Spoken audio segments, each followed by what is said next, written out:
Hello, everyone. I'm Catherine, the Executive Director of CASPA in charge of Education Day. On behalf of CASPA, I would like to everyone today to join 2020 CASPA Tech Education Day. CASPA is one of the most influential semiconductor professionals associations in the world. In 2013, Dr. Liang Peng initiated the CASPA Education Day. Since then, CASPA has always dedicated one day per year to address communities' youth needs. On CASPA on Education Day, our passionate speakers share academic resources and life skills.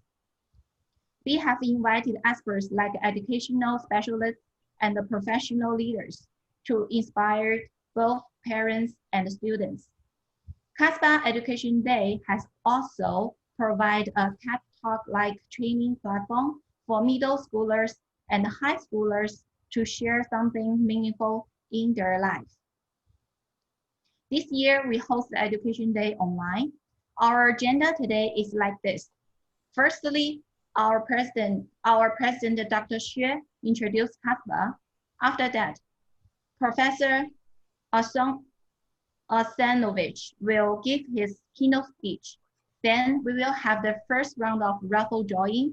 After 5 minutes break, we still have 2 exciting speeches from Sci-Fi and BBC. Then the second round of raffle drawing. Last amazing section is CASPA Inventor Showcase. Then the last round of raffle drawing. Thanks Sci-Fi to offer the gifts for today's raffle drawing.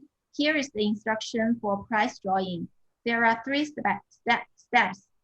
Everyone, please remember your, check your Eventbrite order confirmation email. And then we will announce the lucky number several times during the event. All the lucky number winner, please go to the chat window and to claim your gift.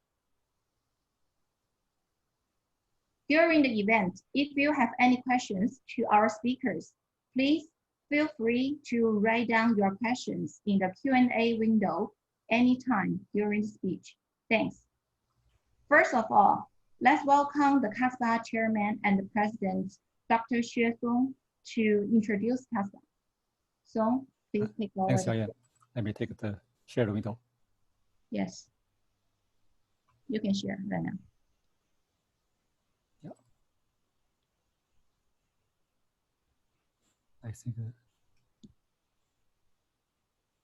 I think someone is using the share now. Oh, okay.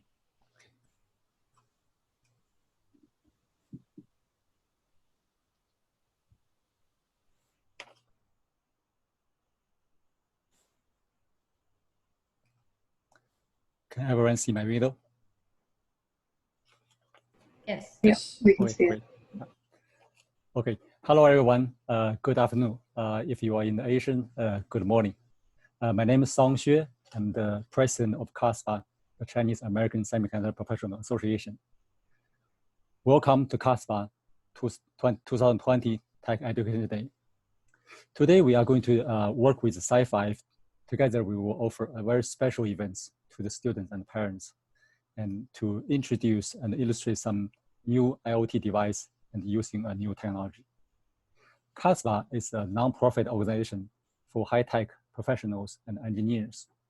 We build a platform to promote technology innovations and enhance networking, communications, and collaboration for business development. Although our primary efforts were mostly focused on the technology side for the high-tech industry and the individuals, we also believe that education is a very important topic and an area for members and their kids.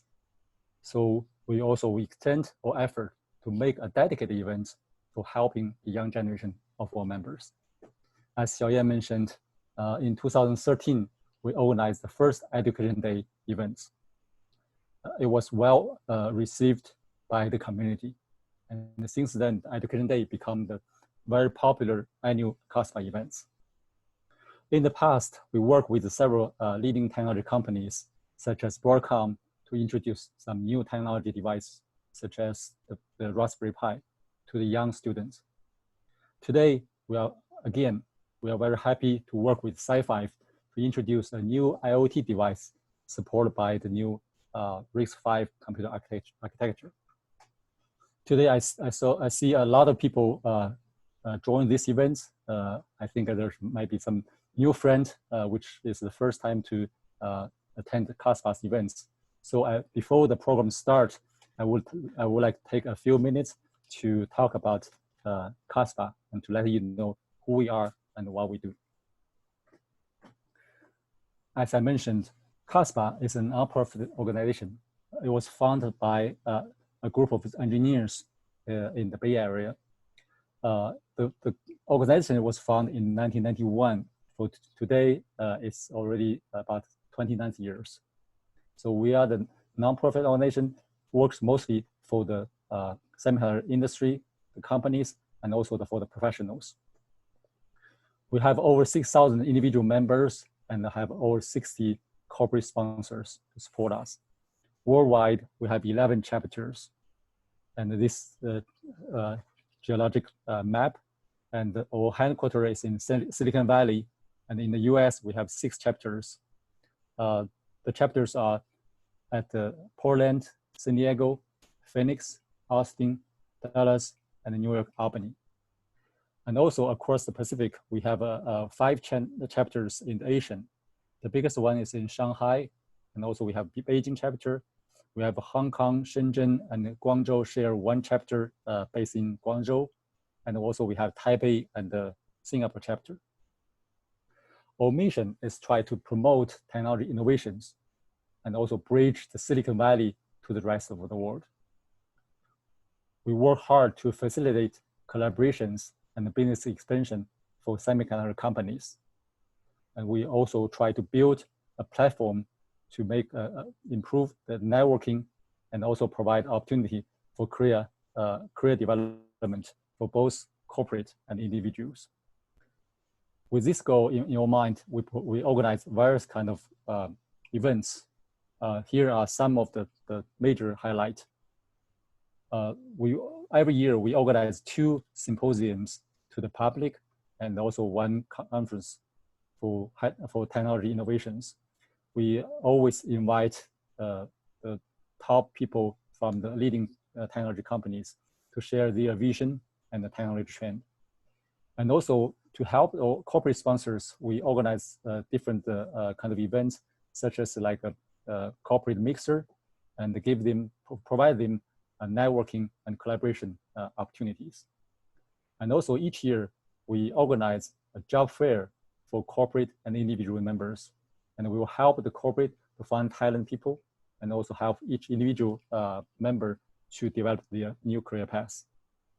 I think that this year, we are going to have an online version, mostly in the second half or later this year. So if anyone interested, please contact with us. Also through the year, we offer a variety of seminars and workshops for our individual members. And those seminars and workshops can cover a wide range of topics. It can be a taxation, or can be a financial topic, it can be special technology, and also it can be personal soft skill development. As I mentioned, we also pay attention on the education area. So we organize education day events like what we have today. And also we offer scholarships for bright, outstanding students. If you are a CASPA member and you also your kids is from 11th grade goes to 12th grade, your kids are eligible to apply for this scholarship. It's really helpful for the kids to apply for the future academic study. So here are our corporate sponsors. So I want to take this opportunity to thank all the corporate sponsors for your support and help. And with your support, we will be able to provide the community a good events like what we have today. To give you a sense what the level of people we will usually invite, here are some key people we invite. So every year on the annual conference, we have a dinner banquet, and then we have always invite some keynote speakers from the leading technology companies. These are the 10 CEOs in the last 10 years we invite. As you can see that those are the top people, the CEOs from NVIDIA, AMD, VMware, Broadcom, ARM, Avago, Lam Research, Global Foundry. And the year before last year, we applied, invite Applied Material CEO Gary Dixon. And then last year we have the Victor Peng from the Xilinx. So it's as you can see, all the famous company CEOs are all covered. So here are some pictures for our events. This is from the last year the annual conference, and this is some pictures from the conference and the dinner banquet. And also we have as I mentioned, we have 2 signature events for the symposium. Once in spring, once in summer, and of course this year we have to go with the online version. But I think as all the engineers or love and members love this kind of events. And beside of that, we have organized all kind of different events to help our community and help our companies. And as I mentioned, for corporate sponsors, we help them to kind of have a special gathering, say like a executive club or corporate mixer, and to have the top ranked people in the industry have a chance to talk to each other and enhance them their opportunity to do more collaboration. And each year we also send delegations to Asian, and we have one goes to Taiwan for the Taiwan Semicon, one goes to Shanghai for the Shanghai Semicon, China Semicon, and one goes to Beijing for BIMS. And also we often organize some special events for some special company or certain special business needs. Okay, so and also each year we we organize job fairs and also have seminars, as I mentioned, and we provide the education day like we have today, and we offer scholarship. So CASPA is a very it's a great platform and great community for high-tech semiconductor professionals. So I highly encourage you to come to join us and join CASPA to enjoy all these events. Okay, so here are some signs for the 2D barcode if you want to take a look on the CASPA website or join CASPA. I think today's events actually is a very important events, and they provide a great opportunity to encourage young students to explore frontier new technologies, to learn how to make programming and experience the real challenge in the design practice. So here on behalf of CASPA, I would like to first thanks the Professor Christy Asanovich to be our keynote speaker of these events. And he is a famous leading expert for the computer architecture. So we really appreciate you take your time and give us a speech to share your vision and also your story with your audience. And secondly, I want to thank the Sci5 team for their hard working with us to prepare these events to make it possible. And finally, I want to thank everyone who participate into this program.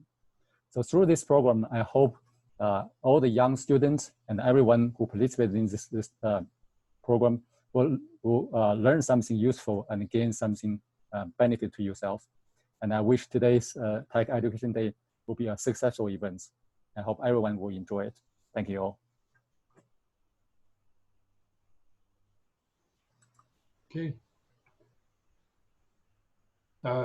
Thanks for the introduction. Shall I just go straight to the slides?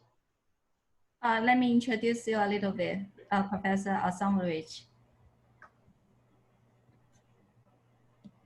Okay.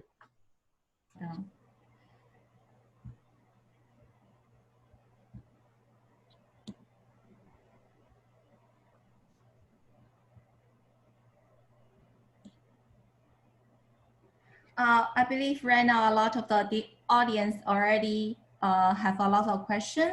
So please leave your message, leave your question in the Q&A window, not the chat window, because our chat window only for the raffle drawing to claim the gift. So please, if you have any questions, go to the Q&A windows. Thank you. After Dr. Xue's introduction, I believe everyone already know more about CASPA and welcome to be part of the CASPA family. Now, let's begin our today's topic. It's our honor to invite Professor Krista Asanovich to be the keynote speaker today. Dr. Asanovich is the professor in EECS department at the UC Berkeley. He joined the faculty at Berkeley in 2007, where he co-founded the Berkeley PAR Lab and then led the Aspired Lab. He leads the free RISC-V instruction set architecture project at Berkeley. Is the chairman of RISC-V Foundation, now RISC-V International. And he is the chief architect and the co-founder of Sci-Fi Inc. Today, his topic is from arcade games to open semiconductor innovation. Let's welcome Professor Asanovich to share the interesting insights in this area. Professor, please take your floor. Okay, thanks. Let me just share the slides. Okay. So for this event today, because there's students and their parents, I'm going to give a somewhat different kind of talk. I want to talk a little about my background in history and, from my days as a student, how did I get into computer architecture? And so the title of the talk is actually From Galaxians to RISC-V. So this is, how did I start out in this computer architecture business? So when I was a kid, one day in 1979, a long time ago, that time I grew up in England, and we'd have fairs that would come around. They'd travel from town to town. So in the summer of 1979, this fair came to my town.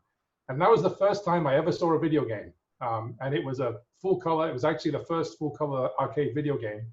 And I was just blown away. I'd never seen anything like this before. There's this game called Galaxians. So this is a screenshot of this game.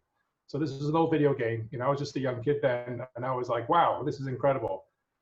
Just to put this in context, this was right after Star Wars. The first movie came out in 1977, I think. So a couple of years later, I think the game authors were inspired a little bit by Star Wars. So I was a young kid. I was very excited. This was amazing. I'd never seen a video game before. Just imagine you've never seen a video game and you're a kid, and all of a sudden you see a video game. This is great. This is what I want to do. I want to spend all my time playing these games. So after that, they kind of spread around. This first game showed up in this traveling fair, but then quickly in the town, these arcades started showing up, and there was a video game arcade. So I was a kid, and it was only a 3-minute walk from my house. So of course I spent all my time in this arcade, and I spent many hours, and I was in England, so it was 10 pence, 10p to play a game. So I spent a lot of cash at this arcade playing games, and I would get stuck there, and my mother would have to send my sister over to come get me to come back for dinner, because I would just stay at the arcade all night, hang out with my friends playing games. But I was excited by the games. There's lots of different games, but after a while, I was like, I'd like to design my own games. I like playing this game, but I don't like this part of the game. This seems a bit funky. I want to do something different. I want to change it. So how do I design my own video game?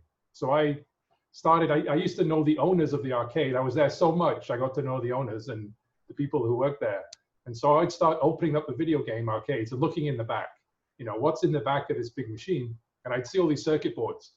And I was like, well, I don't really understand this. I don't know what all this is, but I need to know how to do this. So I came really interested in how do I design my own video games. Unfortunately, my parents were, they were up for buying me a computer. And this was not that common back then. This was in the early, late 79, 1980. And they actually agreed to buy me a computer. And at that time, for example, my whole school had one computer for everybody in the school. And then I wanted my own computer, and this was a bit unusual. But my parents, let me buy this thing. It was called an Acorn Atom. So it was actually from Acorn, the computer company in England. Here's a picture of the machine. And this was, for me, it was great because it had 12 kilobytes of memory, so not megabytes or gigabytes, but 12 kilobytes of memory. And a special thing for me was why I wanted this machine was because it had high resolution graphics, so I could do games. But at that time, high resolution graphics meant 256 by 192 pixels total, and it was only monochrome, right? And I only had a black and white TV to plug it into. But this was, for me, was an amazing platform to try things out. It was a very small machine, but I was excited. I could write games, I could do graphics, I could do sound on this little machine. So it was a 1 megahertz 6502 processor. It came with BASIC in the ROM, but also importantly, it had an assembler. So not only was I writing in a high-level language in BASIC, but I got to learn the assembly code of the machine and how to program the 6502. And if you want to make video games go fast, especially in that era, you had to learn the machine code, like the native language of the machine. How does it actually work? So I spent a lot of time programming in assembler. And the other thing was when I finished the program, I had to save it. But the only way of saving it was to cassette tape. Now, I think some of the students here have probably never seen a cassette tape player or a cassette tape. So here's a photo of a cassette tape. I mean, this used to be what we played music on, stored music on, but it was also the medium for storing things on the computer. But it was incredibly slow. It was only 300 baud, which means 300 bits per second. So you're used to your internet connection, which these days may be 100 megabits per second or gigabit per second. But this was 300 bits per second. So it was a bit faster than typing when you were saving and restoring to tape. And I remember I actually got the computer before I had a tape deck. So I used to have to type in the program I was working on after I powered it up. Then I'd work on the program. Then I would write it down in a notepad. And then I would turn the machine off. The next time I'd have to power the machine on, I'd have to type it all in again until I got the tape deck, which was a big advance. But this was a lot of fun. So this was in my teenage years. I was just spending all the time, playing games, learning how to write games on this machine, as well as playing games at the arcade. Now, the thing was, how did I learn to program? So the schools didn't really have didn't really have a curriculum around computers. They were just new. They only had one computer in the whole school. So the way I learned to program was actually I bought magazines that were computer game listings. So there were these magazines you could get that had programs written out that you could type into your computer and run to play games. But I didn't have any teachers. There wasn't any programming materials. So what I did was I just figured it out by reading the listings in the computer magazines. And I remember, how confused I was when I started out. I didn't really know how things worked. I was just trying to understand. And I remember one thing was one of my big breakthroughs was I used to read these listings, and in BASIC, there is this rem statement, which is actually a remark, which is a comment that the programmer put in the code. But it took me a long time to figure out that when it said move spaceship 1 step left, that was not the computer doing anything with that. That was just a comment for the programmer. I was trying to figure out, how did the computer know how to move the spaceship 1 step left when I wrote this in the code? And it took me a long time to figure out, oh, this was just a comment. And the other stuff was actually the code that did anything. But this was how I learned, was just looking at these listings and just reading the stuff that was in the magazines and entering them in my computer, seeing what happened, modifying, just playing with it and seeing what happened as I learned to program. After a while, I got more experienced. I got more idea what was happening. I understood the assembly code, the machine code, and started writing a lot of video games in assembler. Now, one thing, the parents should realize, once you get into creating something, it's a lot more fun than consuming. Just sitting there and playing games. After a while, once I got into writing these games, this was much more fun than playing the games. And I basically stopped playing video games. I used to write them and have my friends come and play them.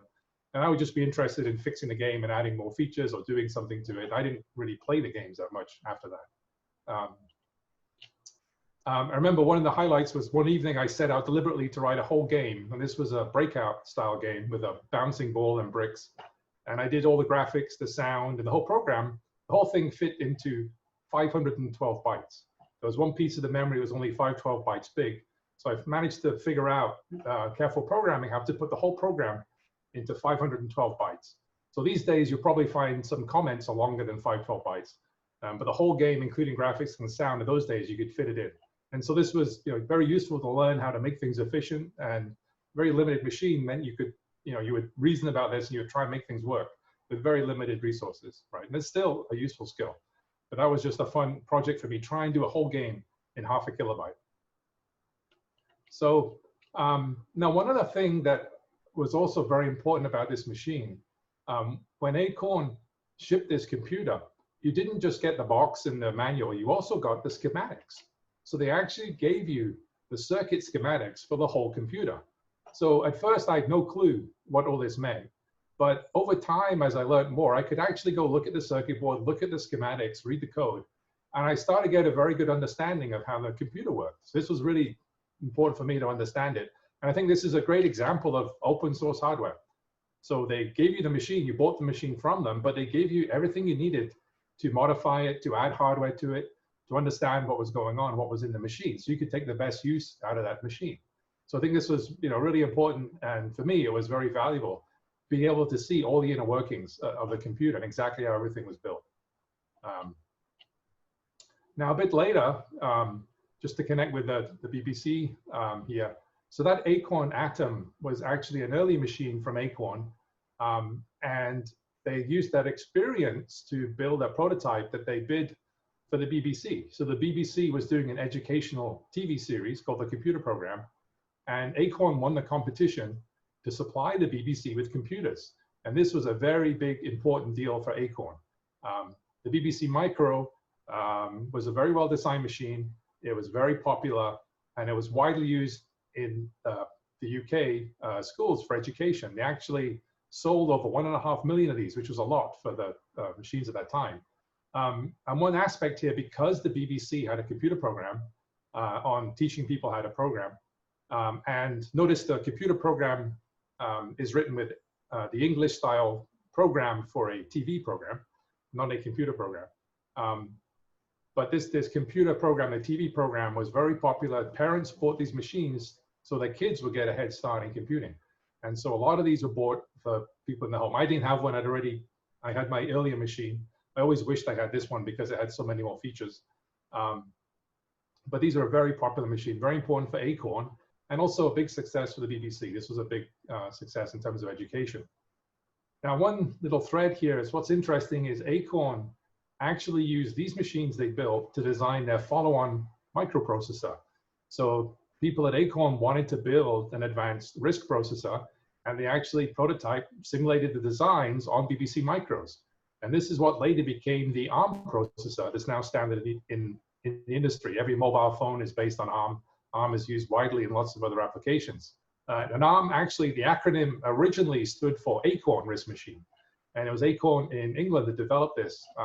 And they actually used these BBC Micros to do the simulations of the very first ARM chips that were being developed. Now, after learning about computers, this is in my sort of teenage years. The UK, we call it sixth form. In the US, you would call it high school. And after that, I went to college, undergrad. And one interesting thing to realize at the time was that computer science was not considered a serious subject at the time. So I actually went to Cambridge and I did electrical engineering, electrical and information sciences. And part of my reason was that, well, computer science was not considered that serious. And also I felt the computing part was easy because I'd done so much programming. And I really wanted to learn more about hardware electronics. That's why I took electrical engineering as my undergrad. So I learned a lot. We did a lot of things there. But one other important part was that while I was at university, I was sponsored by a company called GEC, which is the British company GEC Marconi, not the GE in the US. But the model in the UK at the time was to get an industrial scholarship. So GEC would pay me additional money, but I had to work 1 year before I went to university with GEC, then every summer as an intern at GEC, and then I had to work for them afterwards, after I finished my undergrad degree. So during my degree, I did a lot of electrical engineering, I did more computing, but then it was only really when I came back to GEC after my degree that I really got into computer architecture. And so what I think is funny is when I started at GEC, my very first day at this company, when I was only 18 and I was just finished sixth form, and this was before I went to university, what they had me do was, in the old days in England, when you bought anything that plugged into the main socket, it didn't actually come with a plug. So you had to separately buy plugs and then attach them to the cable, the mains cable, to connect to the main supply. So the day I showed up at GEC, they just bought some new computers. And I had to spend the whole day just wiring plugs on this new computer and all the different peripherals.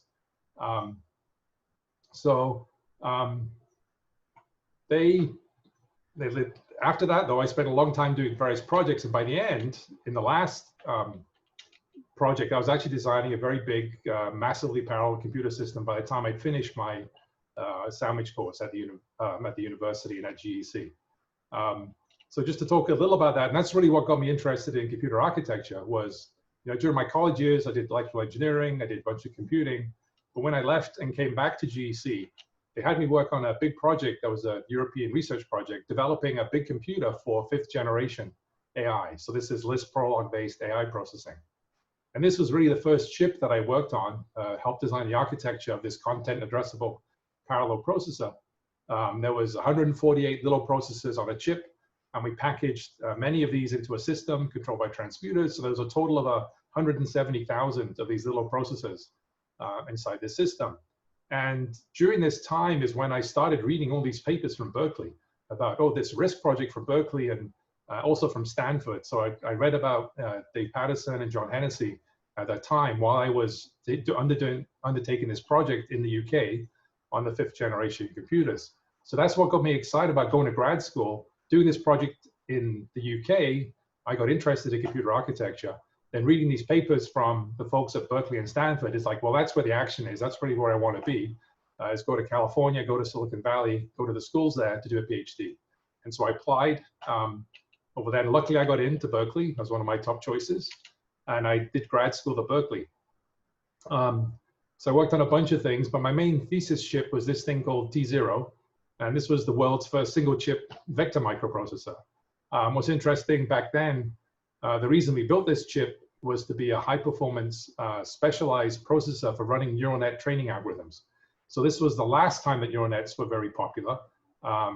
Again, this was AI related, but I wanted to build a chip that was very good at running neural nets, and it was actually used in production by a bunch of research groups to train neural nets for speech recognition. But anyway, this was a chip I understood a bit more about how to make silicon, how to do chip design, got more interested in computer architecture. One of the other experiences along the way was when we built this chip, we needed a standard scalar processor so we could run standard software. And so we picked MIPS as the standard instruction set that we used. So MIPS was one of the early RISC instruction sets that came out of the work at Stanford. From John Hennessy's group at Stanford, they commercialized that as the MIPS architecture. And the reason I liked MIPS was it was a very simple, clean design. It was the most classic of the earlier RISC designs. So we liked MIPS. We wanted to base my thesis chip on this MIPS architecture. So then we went to actually talk to MIPS to see if we could license MIPS to use in our project, academic project. And they said, sure, but it'll cost you $2 million. And that was for an academic project. And those were $92. That was a lot of money. And the thing to realize for those that out there in the industry, there was no softcore industry at that time. And synthesizable Verilog was not really usable yet. So that really hadn't happened. And so what they were really asking all this money for was permission to use the MIPS ISA design. And I thought this was crazy. Like, why would we pay this much money just for the instruction set and coding? It doesn't make any sense. So we said, no, thanks. And then I just built my own MIPS compatible core and just left out the instructions on which they had some patents. So we could use this in the project. So that's some of the history that led to RISC-V. Then after Berkeley, I actually went to MIT. So I was faculty there for 9 years. And now I'm sort of moving through my career. Now I'm worrying about how do I train the next generation of students to understand computer architecture. My model is always the best way to learn stuff is to build stuff. So I had my students there learn how to build more microprocessors. One example project we did there was called Scale. It was vectors plus threading mixed together. So this was a very, the students were amazing. Who worked on this. They very quickly put this together. But one thing here, this was also based on MIPS again. We used a subset of MIPS again in this project at MIT, because it was a relatively easy thing to do. So we kept working with MIPS. Then I spent 9 years at MIT. I really liked MIT, but I did not like living in Boston. The weather there is just awful.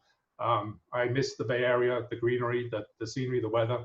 Also flying to Silicon Valley. This really is the center of, semiconductor universe. So I really wanted to relocate back here. So fortunately, I managed to come back to Berkeley and then started groups there. So at Berkeley, this is really the background of RISC-V. So we've done all these projects. I've done these earlier projects based on MIPS, but there was always a problem with We were worrying about the IP issues, and also MIPS had ceased to be a popular instruction set. It really disappeared. So when we looked at some new projects, we were thinking about which instruction set to use, x86 or ARM were the obvious choices.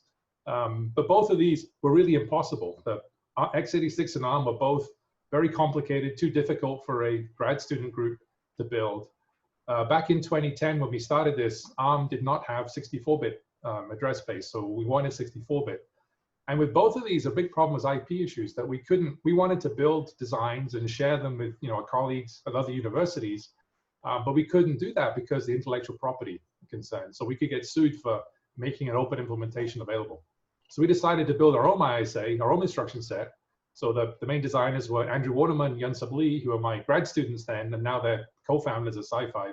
And then David Patterson, who's pretty well known because he actually coined the term RISC for his original project. So we worked on that with a lot of help from other people. It took us a while, but in 2014, we basically finished the design of something we really liked as our own ISA, instruction set. And so it's RISC-V, pronounced RISC-V, and this is really the 5th Berkeley ISA. So Dave Patterson always regrets changing away from using RISC as a name. So we went and renamed his later projects, SOAR and SPUR. We renamed those to RISC-3 and RISC-4. So that's how we get to RISC-V for this new design. So, so RISC-V, we developed it for ourselves, but we had a lot of interest from outside. And so by, one thing to understand is what is an instruction set? Why are people interested? I think, I like to answer that question by asking some questions like, why does instruction set matter? Why does this machine code interface? Why is that important? Well, if you look at the industry, Intel just cannot sell mobile chips. And the reason is they have the wrong instruction set. All the mobile chips are based on ARM. And so none of the software runs on x86, and nobody wants x86 in a mobile platform. On the other hand, partners of ARM who build chips around ARM are having a hard time selling servers. And that's because most of the servers are based on x86 ISA that actually came from AMD or Microsoft. And it's really hard for ARM to get any penetration in the server market. Another question is, how come IBM can still sell mainframes? And the interesting thing is the IBM 360 is actually the oldest surviving instruction set. So IBM actually defined the idea of an instruction set back in 1964 when they said, okay, we're going to have a software interface that encodes the work the computer's going to do. And we're going to keep that the same, even though we change the implementation underneath. So IBM is still has a profitable business selling these mainframes.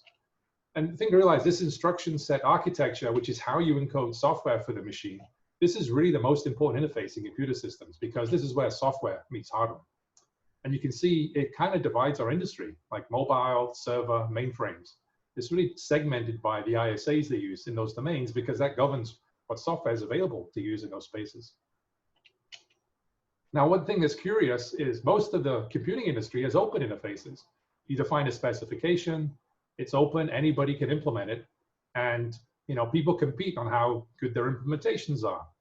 Also, if it's an open interface, then you can have free and open implementations. You can have an open source implementation to that standard. But up till now, we really haven't had an open instruction set. So it's either x86, ARM, or mainframes 360. And those are all proprietary. They're owned by those companies, and you need a license to use them. So they're not a free standard at all. You cannot just go build your own ARM chip or ARM core and put it on the web for anybody to use. That's not allowed. So now the big problem here is that companies and their instruction sets come and go. So you may say, well, it doesn't matter that a company owns it. Well, actually, if you build all your software around one of these instruction sets, they may disappear for a reason that's out of your control. So there used to be a very big computer company on the East Coast called Digital Equipment Corporation, and they had a lot of very popular instruction sets, including the Alpha. It was at one time the fastest microprocessors were based on the Alpha RISC instruction set. But they're out of business now, and if you based your world on Alpha, you had to go port all your code to something else. Intel, although they're obviously doing very well around the x86, they tried to move the industry to this new instruction set called Itanium, and that failed. But a lot of companies tried to tie their fortunes to Itanium, and they went under as a result of trying to go with Intel Itanium. MIPS, we already talked about MIPS. It was a very popular instruction set at one time, but it's really gone downhill since then. Recently, they were bought by a startup Wave. They tried to open the ISA, but then they closed it down again. And now the whole MIPS company is pretty much winding down. So you won't be able to use MIPS anymore. So that instruction set's gone effectively. Spark was another one of the early RISC instruction sets. This was mainly inspired by the Berkeley work. What's nice is that in the 90s, Sun actually did open up this instruction set so anybody could license it. But then Sun was acquired by Oracle, and Oracle closed down the instruction set and also closed down all of Spark development at this point. So Spark is dead now as well. Now ARM is very important, successful company in this space. But in 2016, people were a bit shocked when they were sold to SoftBank and taken private. And then a fraction was sold off to investment firms. And now, again, ARM is in the news because they're up for sale. So in the last few weeks, there's been a lot of speculation about SoftBank has put ARM up for sale. A lot of different companies are interested in buying ARM, and that will really upset the industry because people had relied on ARM for their instruction set design and for their core designs. And if it's now bought by some company that may be a competitor, how are you going to build your world? So the big point about this slide really is this is not a new phenomenon. This has happened repeatedly. That when you base your world around some company's instruction set, you're really at the whim of what happens to that company. No matter what you do, all your software development, which is the big cost, is tied to that company's instruction set, and you may lose that investment. Now, the other problem with instruction sets is there's so many of them. If you look at a modern chip, it has many, many instruction sets. The applications processor, people say this is an ARM chip, but usually on that ARM chip, there'll be many other instruction sets doing things like graphics, image, radio, audio, security, power management. It's not unusual to find there's over a dozen instruction sets on one chip. So why are there so many? Well, the thing is the instruction set, like the ARM instruction set, wasn't designed for all these other areas, and it's too big and clunky to modify to fit. And so you're motivated to go use something else. Another big reason is just because the main ISA is proprietary, you cannot use it in your IP. So companies provide a video engine or an image signal processor. They cannot use ARM inside there, for example, because it's not allowed by ARM. You have to do something else anyway, so you're forced to do your own ISA. And so that's the reason you get this fragmentation of all these different instruction sets. And finally, one other problem is because of the costs here, sometimes managers allow engineers to go build their own instruction sets. And that's a really bad idea because you have to support these with software. And that's a big, big cost that people don't usually account for. So do we really need all these different instruction sets? And do they have to be proprietary? And do they have to keep disappearing? The idea behind the RISC-V project was, what if we had a stable, free, and open ISA that everybody could use for everything? And that's really what we did with the instruction set we developed at Berkeley. We decided this should be open, free and open, anybody could use. And we'll try and make it a standard everybody uses everywhere. So in 2014, we all went to Hot Chips, which is a major conference. It's happening on Monday. For those of you, actually tomorrow is the tutorials day, so please attend Hot Chips if you're interested in modern chip developments. But in 2014, we made a big push out of Hot Chips to advertise RISC-V, and wore these t-shirts, made a big noise there. And we had a very, very positive response from industry. And so, but they said we cannot keep it as a university project, it has to become more stable. And so then we set out to create the RISC-V Foundation, which is now the RISC-V International, based in Switzerland. And so this is a non-profit entity that serves the industry, providing standards for the whole industry. And the goal is to have the whole community come together to define the open standard that everybody can use for their projects. And this will be long-lived, not tied to any company, so it shouldn't disappear. Now we have members all around the world. So in China, a big contingent in China. In Europe, the European Union is funding projects around RISC-V now. In India, India was actually the first country to say RISC-V is their national instruction set. So a lot of government projects are funded for RISC-V. Japan, we've had growing interest in Japan. Also here in North America, a lot of interest. NVIDIA, all NVIDIA GPUs now ship with RISC-V cores on them. Western Digital has said all of their chips are going to move to RISC-V that they use. And so wide adoption in North America as well. Surprisingly, the biggest RISC-V event we've had so far has been in Pakistan. So in Pakistan, we actually had over 3,000 people attend a seminar on RISC-V. So these countries are interested because it gives them independence. It's an ISA that nobody owns. It also allows them, the governments, who are worried about security, they can build their own implementations. They don't have to license an implementation from a different country. So all these countries are interested because of semiconductor independence and also security. So we now have many, many members in the foundation, several hundred companies and organizations, plus a few hundred individuals are members of the foundation. This includes, most of the major names in semiconductors. So you have, IBM, Samsung, Qualcomm, NVIDIA, Google, Sony, Xilinx. So many companies are involved now in RISC-V, and all of them are very actively looking at how to work with RISC-V. So many members, growth is very strong across the industry. It's not just hardware implementers, there's also software, foundries. A lot of people are interested in RISC-V. So how does RISC-V work? So what we did is we came up with a standard, and the foundation, RISC-V International, they really just manage the standard. So it's a non-profit that manages the spec. And that's the interface between software and hardware. And so the nice thing about having an open specification is it allows you to have open source cores. And so there are many open source cores available from many places. But it's not only open source cores, you also have commercial providers. So like Sci-Fi, for example, we provide commercial license, guaranteed, verified cores to people. There's many other suppliers all around the world. And I think today, actually, RISC-V has more commercial core providers than any other instruction set in history. So this leads to, RISC-V will be a very stable instruction set to build your world around. If one of these companies goes away, you can get it from a different company. You're not tied to any one supplier or their business fortunes. And finally, you can also build it yourself. So NVIDIA on their GPUs, their RISC-V cores are ones that NVIDIA designed by themselves for their own internal use. So on the hardware side, you have this freedom of choice. I can use an open source core, I can use a commercial core, or I can build my own core in-house, and you're free to do that. On the software side, RISC-V has been rapidly adopted by the open source community. So a lot of standard open source software like GCC and Linux, all these different open source software distributions, RISC-V is a mainstream supported architecture these days. But again, it's not only open source software. So RISC-V is also heavily supported by commercial software too now. So you have commercial software providers like Lauterbach, Sega, IER. They provide tools for people working with RISC-V. This has been driven by demand. So there's commercial companies working with RISC-V. They want the same tools to work on RISC-V as works for the other instruction sets they use. So what's different about RISC-V? It's very simple. We made it very simple, and that was a lot of work to make it simple. It's very clean, very modular. It's designed to be extendable, so it can handle all those different tasks on the SoC.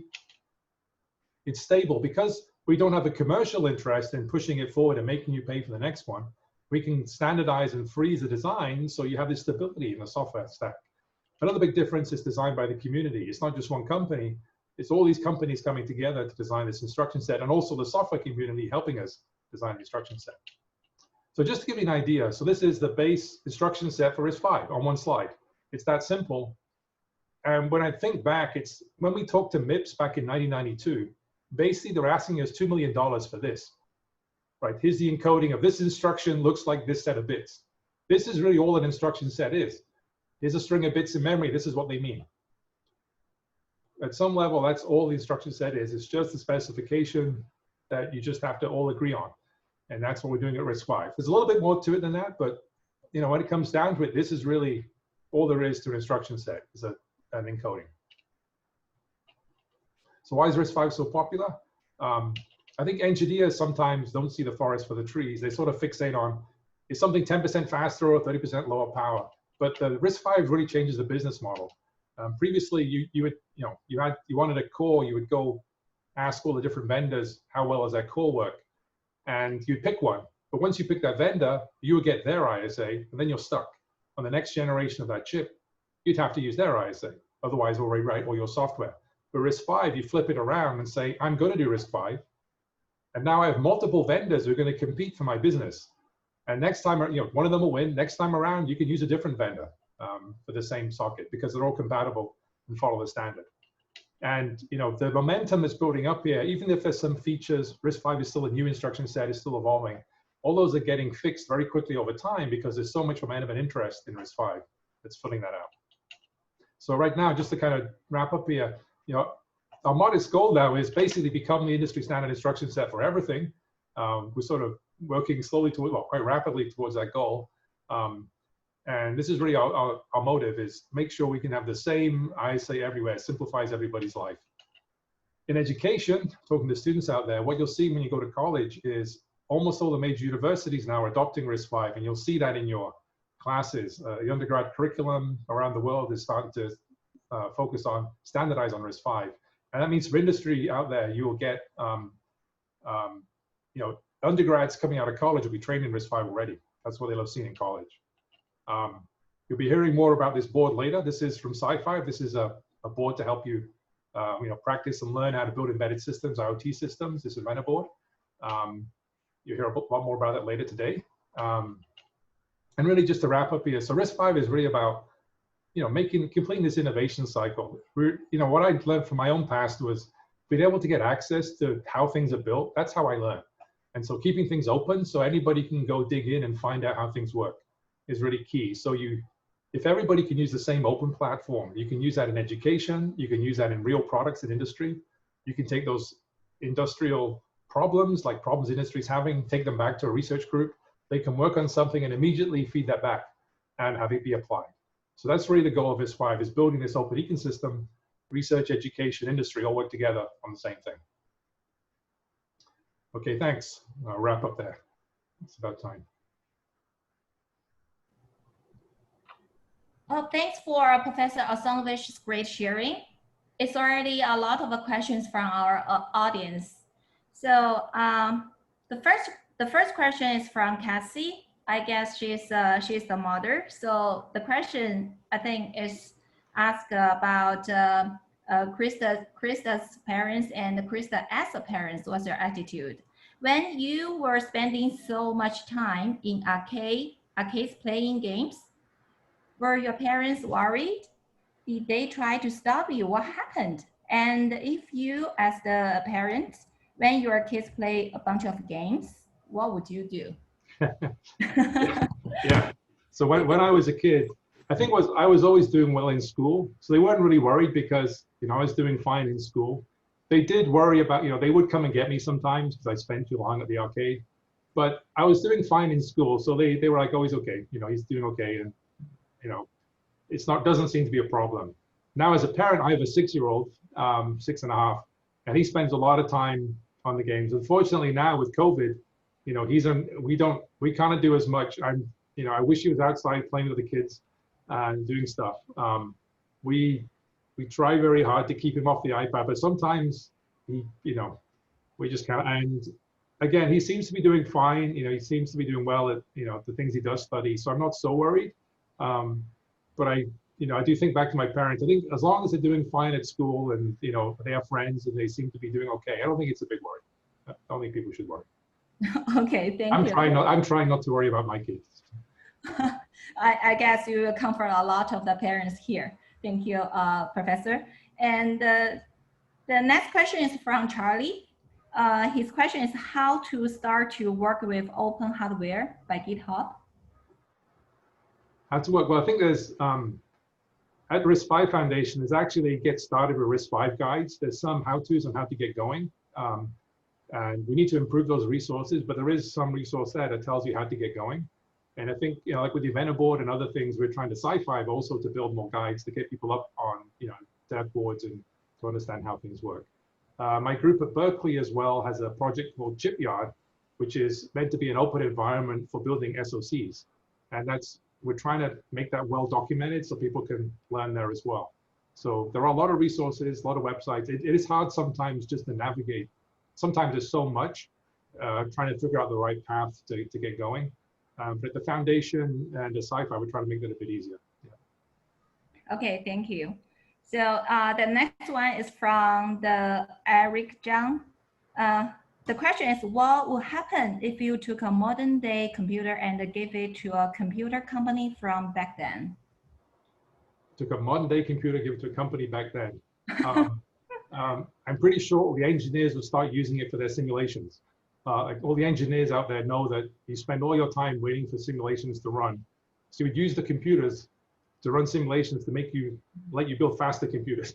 So, Okay. yeah, so back when, when Acorn was designing ARM, they used the BBC Micro to design the ARM. I'm sure if they had a faster computer, they'd have got more done. But yeah, I think we would just use it to run our simulations to do more engineering.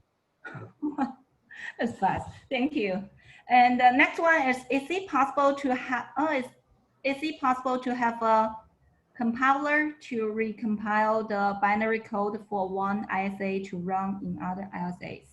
Yes, so that's been a standard technique. I think Apple has been the master of this, actually. They transitioned instruction sets several times. The first machines were 6502 based, then the Mac was a 68,000 based machine. They then moved to PowerPC, which was, they did a binary translation to go from 68,000 to PowerPC. And then they went from PowerPC to Intel x86, and they did another level of binary translation there. And now they're going to Apple Silicon, which is actually ARM-based silicon. And it'll be interesting to see how they go from x86 code for Apple to that. Now, one thing is Apple has built a development environment that makes it easy to change instruction sets. You can recompile. For a lot of code out there is native for a given instruction set. There is a lot of industry know-how and how to do this, but it's not as great as recompiling natively. But there is a lot of translation technology out there from various people. I think Apple has actually been the masters of doing this. They managed this ISA transition several times. Yeah, actually, I talk about that Galaxians game at the beginning. I actually have that game in an emulator, but the emulator is written in PowerPC code. So I have an Intel x86 machine that runs the PowerPC emulator for the original 8-bit micro that ran the game. So there's 3 levels of emulation right there. So I can still play that game from my days as a kid. So. Okay, thank you. And the next one is from the latest, hottest, the news is about NVIDIA. NVIDIA is set to acquire ARM. How do you think it will affect RISC-V and Sci-Fi? I don't know what will happen there. I think what people see, like I said in the slide, the big advantage of RISC-V is stability of supply. So you know that no matter what happens, there'll be many suppliers of RISC-V cores, and it's not owned by any one entity. So it can't be bought and sold. It's an open standard. So I think the big advantage for RISC-V is it is stable and open. And I think a lot of people are looking at what's happening and thinking, this is not as stable as we thought. And but it's the same story playing out yet again. This has happened many times in the past, like I tried to outline.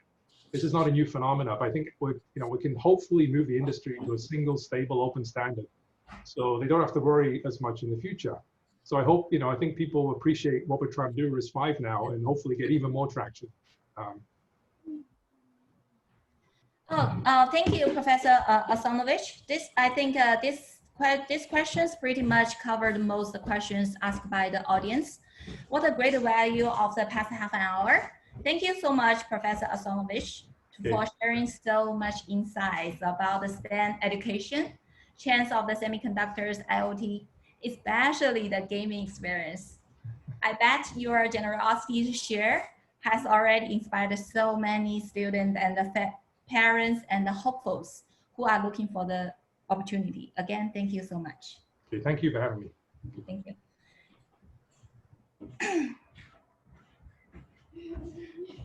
Hi, folks. It's time to have some fun after an amazing speech. It is our first round for raffle drawing.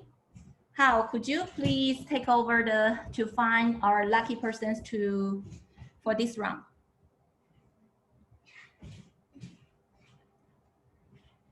Let's do the raffle.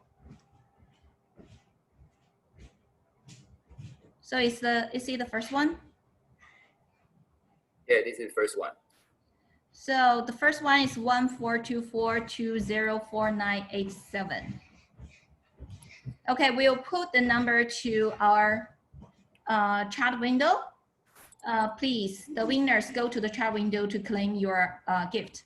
So the second one, this is the second one? Yes. So the second one is 14189611643. Third one. Third one, 142090391. Fourth one. Okay, 1424185351. Fifth. Okay, the last one is 1414424843. Okay. Congratulations.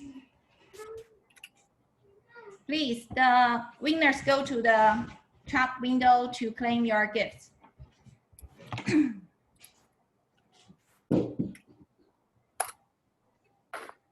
Thank you. 好。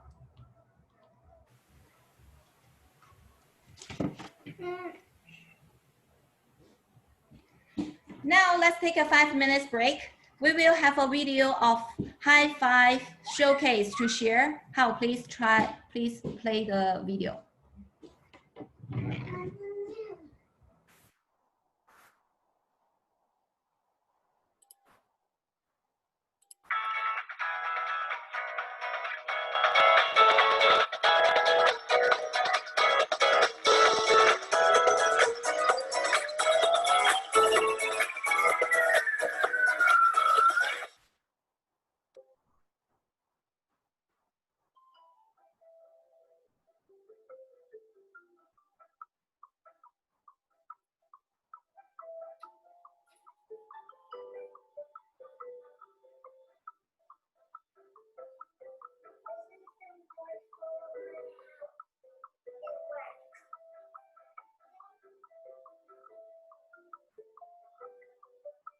So once you download the hex file onto your Hi-Fi board, the result should look something like this, where there's an animation of the weather in your area on your Hi-Fi board. So since there are currently clouds in the sky right now, that means that the animation is correct and there are clouds on a blue background on the Hi-Fi board. And this is the weather box project. This was a success. It played a happy tune and showcased a little image of a cloud. Here I just covered it with a slightly transparent screen so that you can see it better. Notice the little cloud shape? It worked.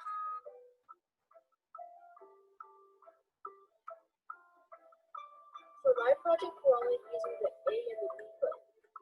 Let's test it out. For the A button, it generates a random number from 1 to 6, just like a dice. When you press the B button, it clears the display so you can keep going. And when you get 6, it displays a message. And as you can see, I got 6, so it displays this message. It says you got a 6 and now the text.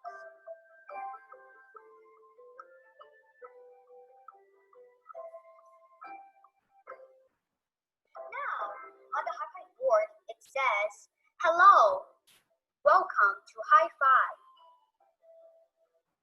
Then you will see that when you press button A, it asks, "What day is today?" And you will see that when you press button B, it will answer, "It's Daddy's birthday." And you will see that when we press button A and B at the same time, let's see what happens. 1, 2, and 3. You will see that it says, "Happy forever 28th birthday, Daddy." Then you will find your 2 birthday cakes flashing candles on and off, repeating for 10 times.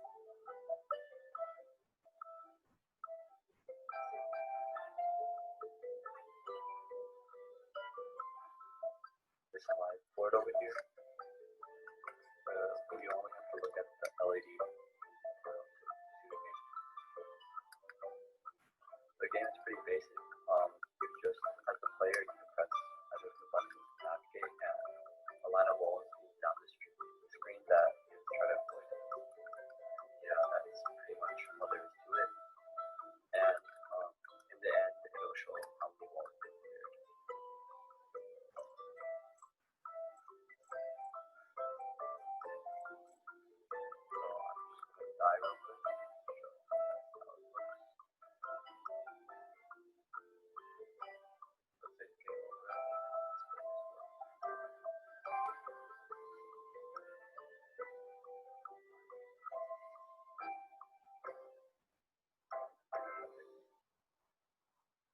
press B to turn right relative to the snake, and then we can press A to turn left relative to the snake.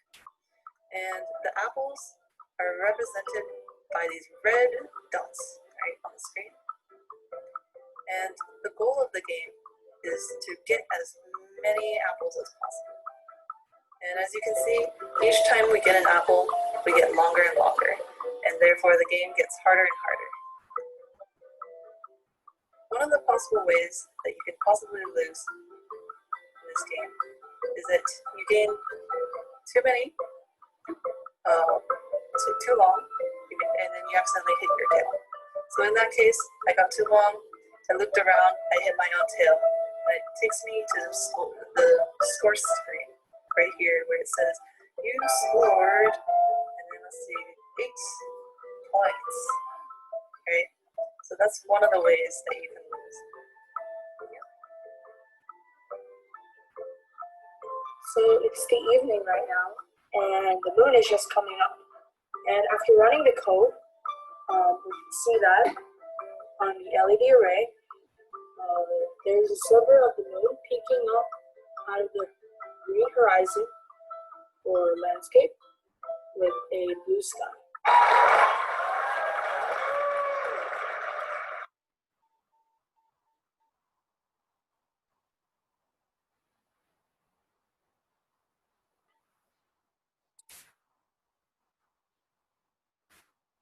Hi, everybody. It's Jeff Mulhausen with Sci-Fi. I hope everybody is doing fantastic and everybody can hear me. First, I want to thank everybody that's tuning in from all around the world, our friends in China, where I know it's very early, and so we're appreciative that you're joining us, folks on the East Coast with myself, where it's a little bit later, and then obviously on the West Coast.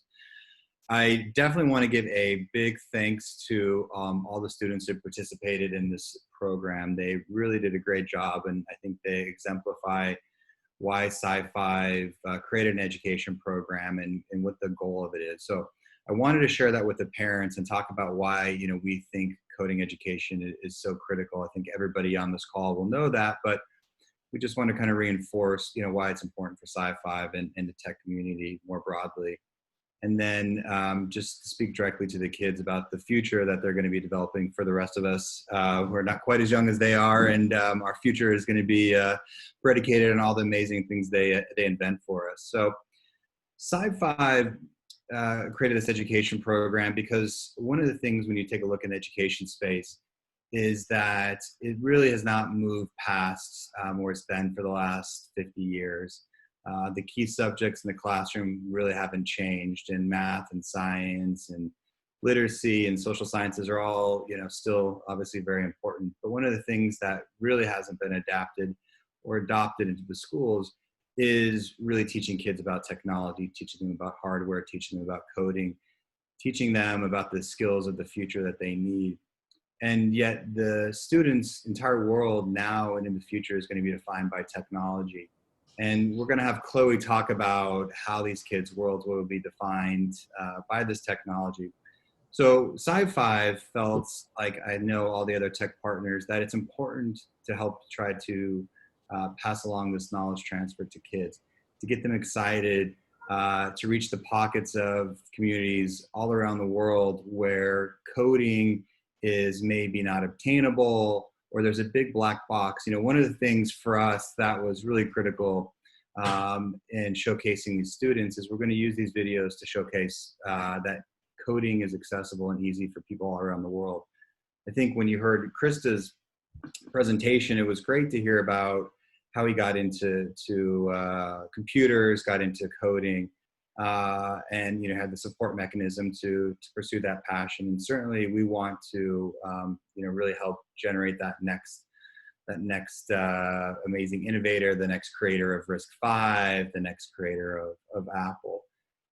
When we were creating this program, one of the things that was really important is I think we have to understand and appreciate that we're not competing against education products per se. What we're competing against is kids' time. We're competing against TikTok, and we're competing against Instagram and Netflix.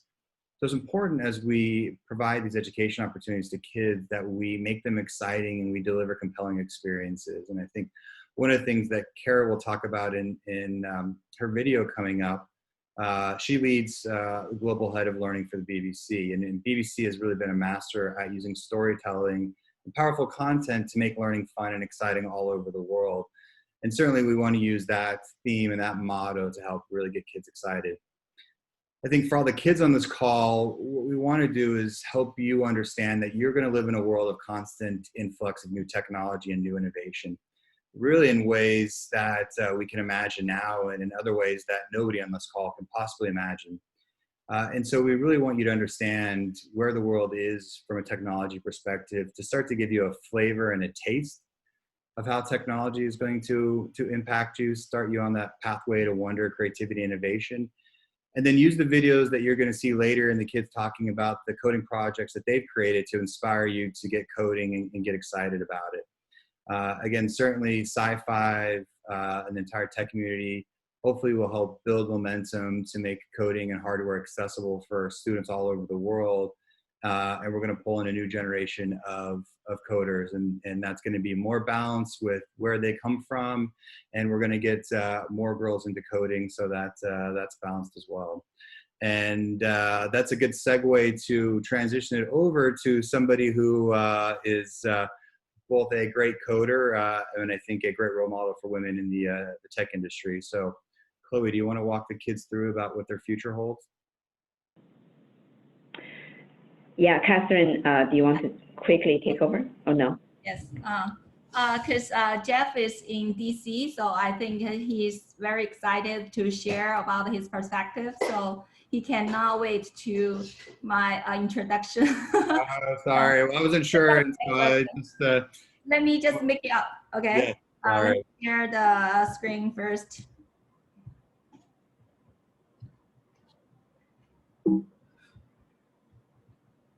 So, because Jeff Mahasan is the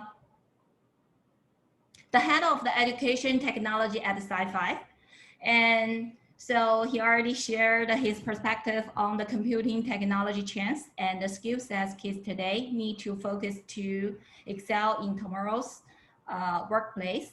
So our next speaker is Chloe Ma. She is the general manager and the COO of Step 5 USA, a Sci-Fi affiliated company. So please let's hear Chloe to share her perspective. Chloe, please take the floor. Thank you, Catherine. So let me share real quick.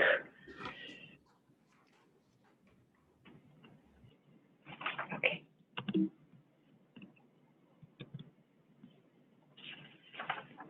Hello, everyone.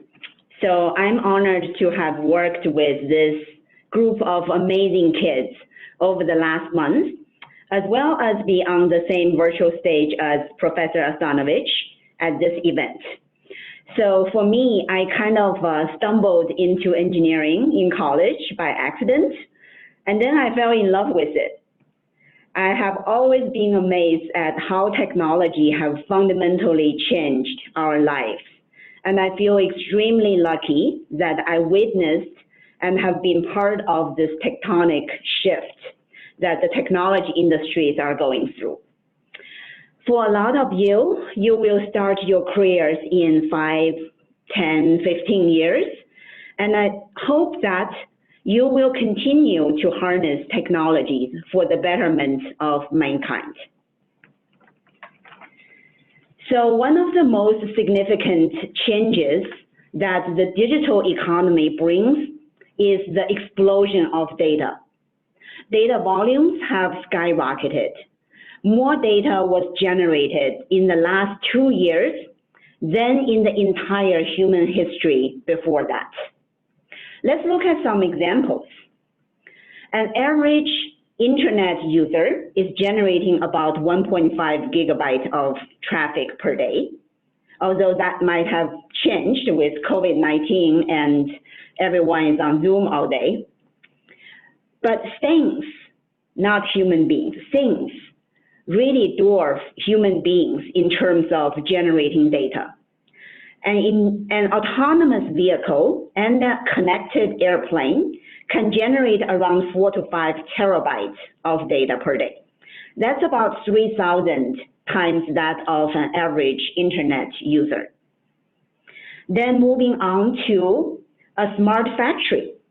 Its data generation capability gets to a new level, 5.0 petabytes of data, roughly 1,000 times more than a connected airplane.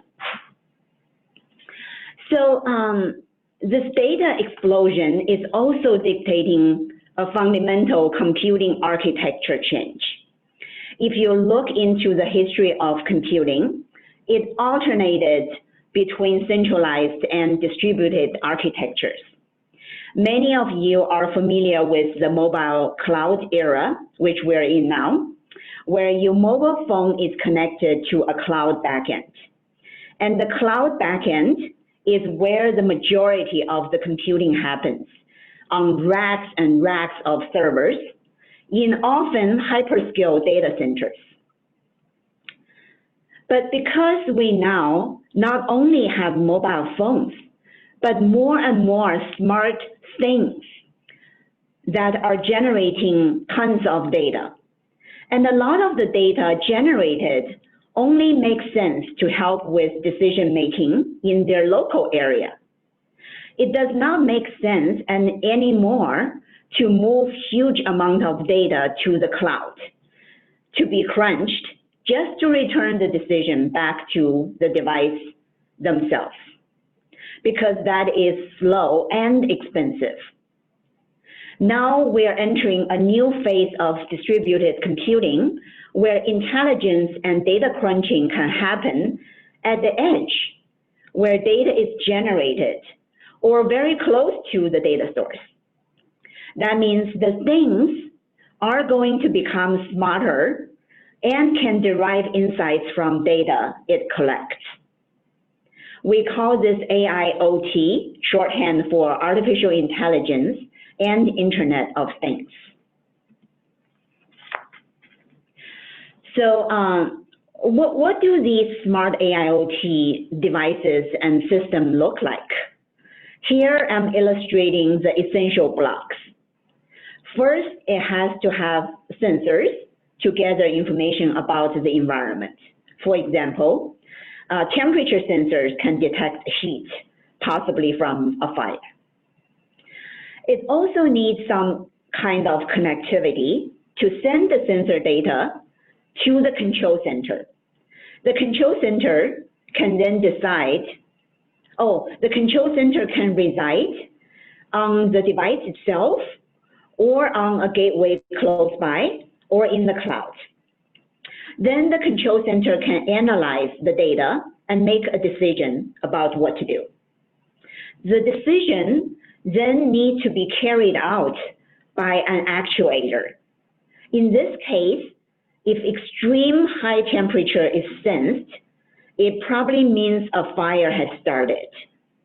So the sprinkler actuator will be activated to put out the fire.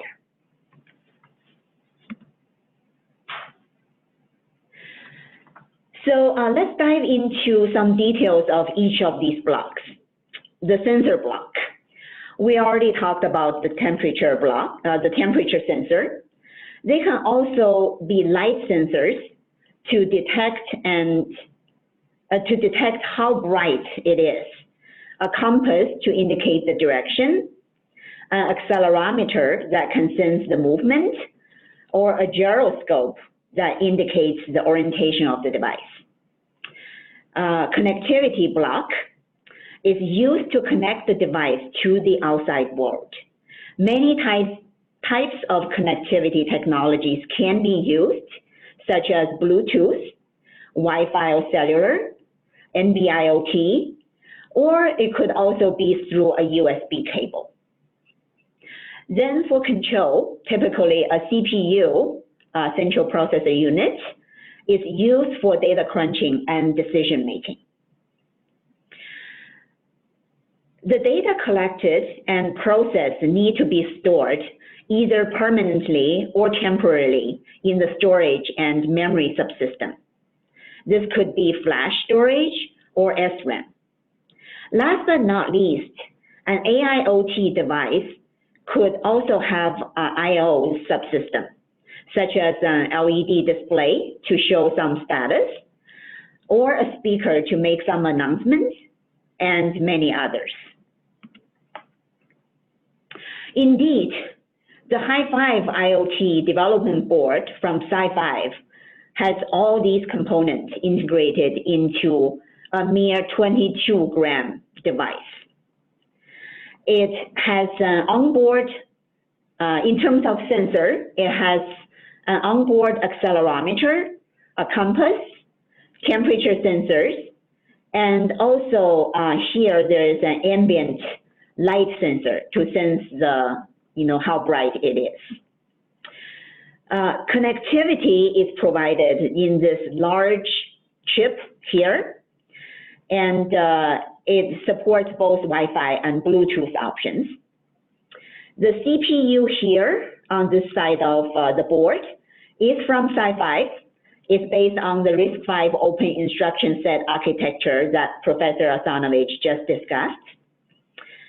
And in order to store all the data, we have 64K of RAM for ephemeral storage, as well as 512K onboard flash storage. For I/O subsystem, this has a 6x8 LED array of display, and also a USB connection through which you can actually download your program from your computer to this board to run.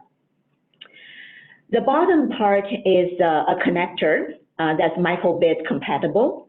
It provides external expansion bus to connect to other cool gadgets, such as speakers. This is the board that the CASPA kids have played and created the cool projects you just saw in the video. I know for all the K-12 kids and young adults, you would rather hear from your peers on what they think about the board and the coding experience. Here, I want to invite Ivy to the stage to share some of her insights and her experience working with the Hi5 board. Ivy is among the first group of volunteers who received the Hi5 board, and she not only built an awesome snake game herself, but also helped other kids. Let's welcome Ivy.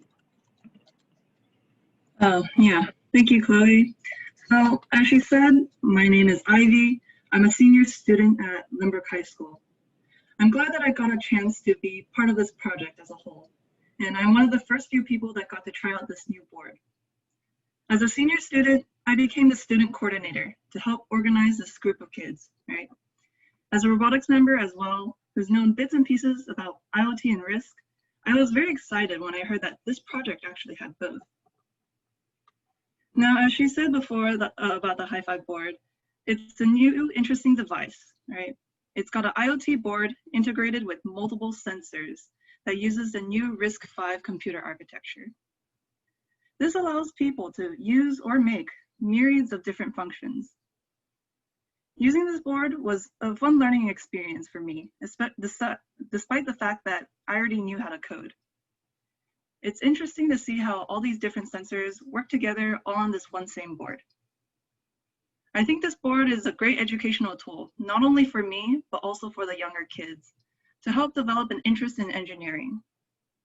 This board helps kids understand that the technology is not just software or just hardware, but it's a coalition of the two, where the software is carried through the hardware. For any piece of hardware, the software is very important to enable the hardware's capabilities. However, many people think that coding is hard or hard to learn or get into overall. But the opposite is actually true. Like learning a foreign language, it's not that difficult once you understand the basic structure or grammar. Especially with the new Hi5 system, which introduces a high-level coding language like MicroPython, or block coding, a visual representation of a coding language that is not only easy to use, but also easy to understand for people of all ages. Typically, in the engineering industry, there are currently generally more boys in the field. Over the years, I've noticed that more and more girls are actually getting interested into robotics and engineering as a whole. As a girl who's also interested in robotics and such, who's participating in my own school's robotics club, I want to encourage more girls out there who are interested in robotics and engineering to give it a try.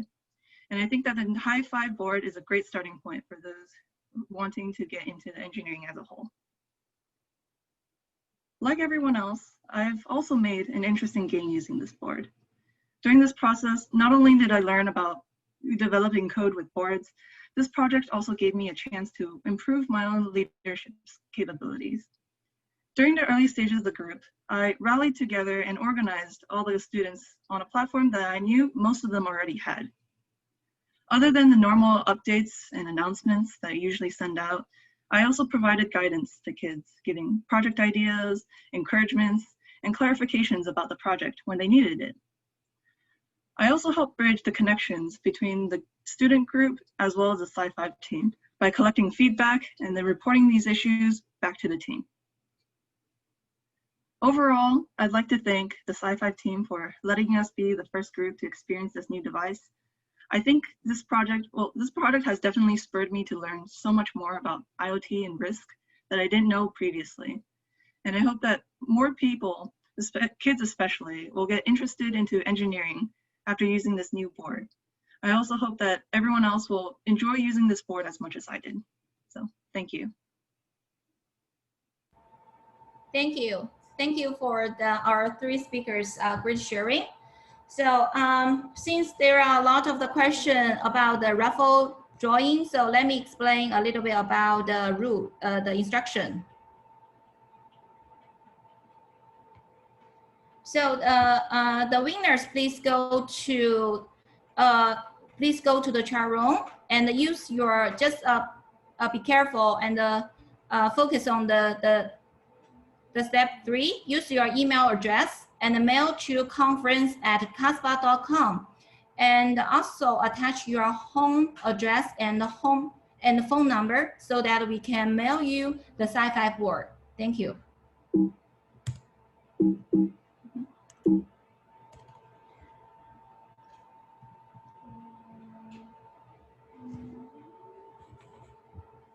So right now, let's move to our last speaker, Kara Necklace. Kara is Global Head of Learning, BBC Studios. She is going to share a very interesting topic, STEM learning made fun through storytelling. Because Kara is in England, so he has some internet connectivity issue and cannot join. So let's just play the video from Kara. Let me, sorry, let me just interrupt for 2 seconds because I spoke with Kara and she wanted me to pass along her apologies. She was actually based in New York in Westchester, and we got in the Northeast here, got hit with a storm from a tropical storm. And so we were hoping she was going to get internet back, and she did not. So she wanted me to pass along her apologies, but she did send a video to say a few things to the audience. She's obviously really excited with what the kids are doing with coding and education. And what she sent along was a video to try to help kids just from a visual perspective, and really parents understand, you know, how does BBC look at engaging kids in topics that historically have not been that exciting. So she included a setup video of what BBC does from an Earth perspective to get kids excited, and then she's passed along a few words to the kids, and then finally she just added a few sizzle reels of what BBC is doing in the science and media literacy space. BBC did a program with Angelina Jolie that has been, and so please feel free to play the video. Thank you, Jeff. Hao, please play the video from Kara.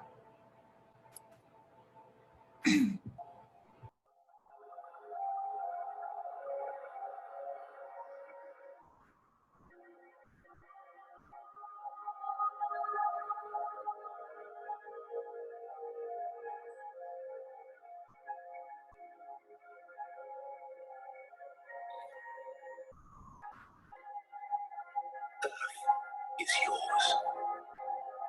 It's in your backyard, your lunchbox, your journey to work. It's in your racing mind, your pounding heart, your dropping jaw. It's in your wildest dreams, your biggest fears, your grandest ideas. Earth is the land beneath your feet, the air that you breathe. It's the struggle to survive, the conditions to thrive.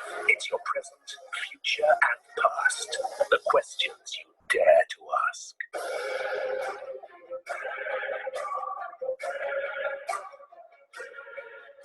It's all you felt, heard, and seen, night and day, and everything in between. It's beauty, brutality, success and fame, life, death, opportunity, and danger. It's the toss of a coin, the roll of the dice, a trick of the light that sustains all life.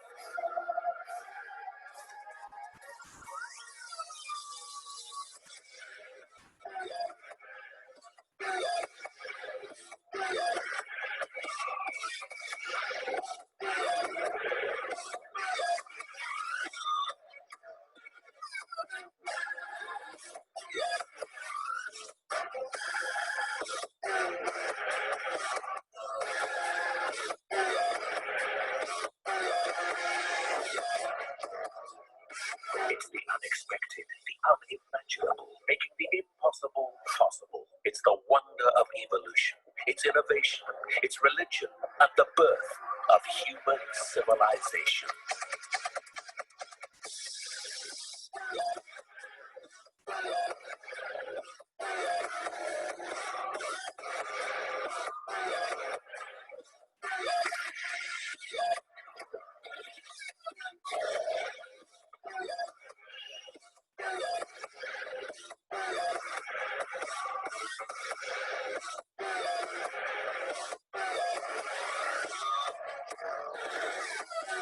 It's your energy, fragility, hope, and love. It's everything below you and all that's above. It's how you became who you are, at home amongst the stars.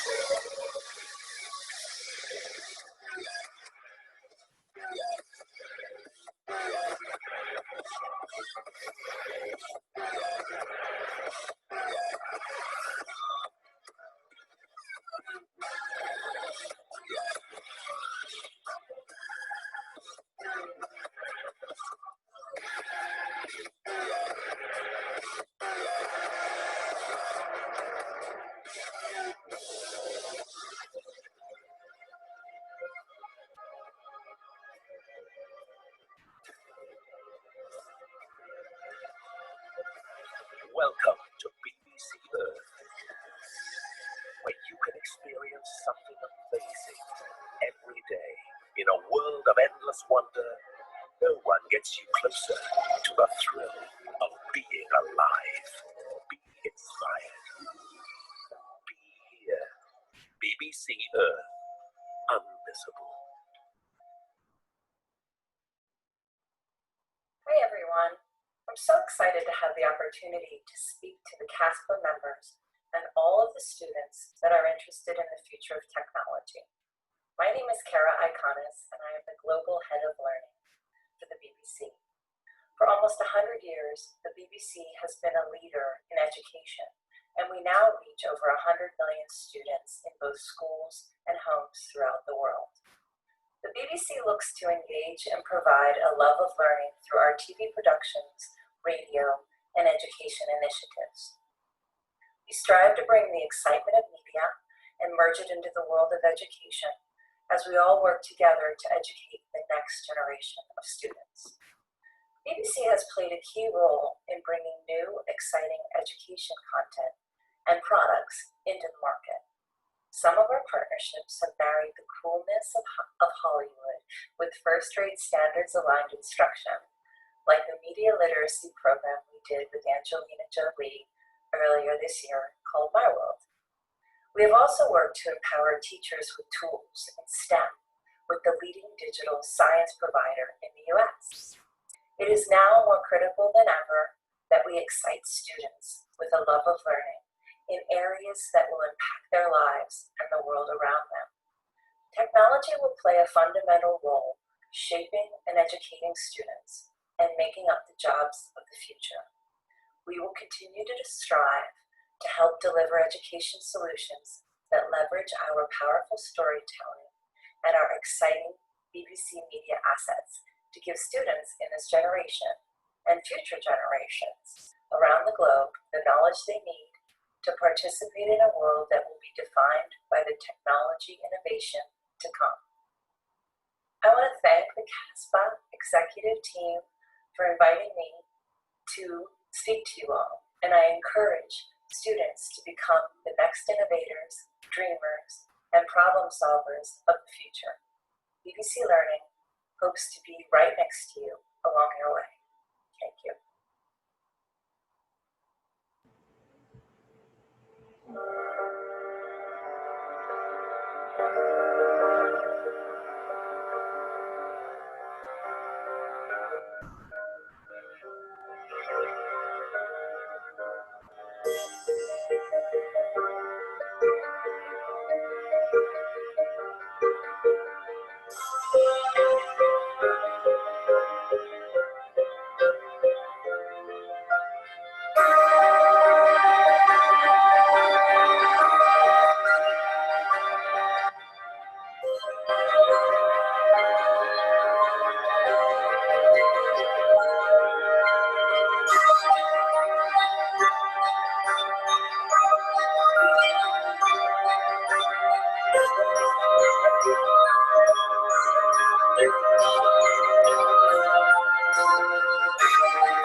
Hello and welcome to BBC My World, the official YouTube channel. My name is Radzi and I'm lucky enough to say that I'm a presenter of the brand new show called My World, which celebrates stories and issues that matter to young people right the way around the world. Check it out!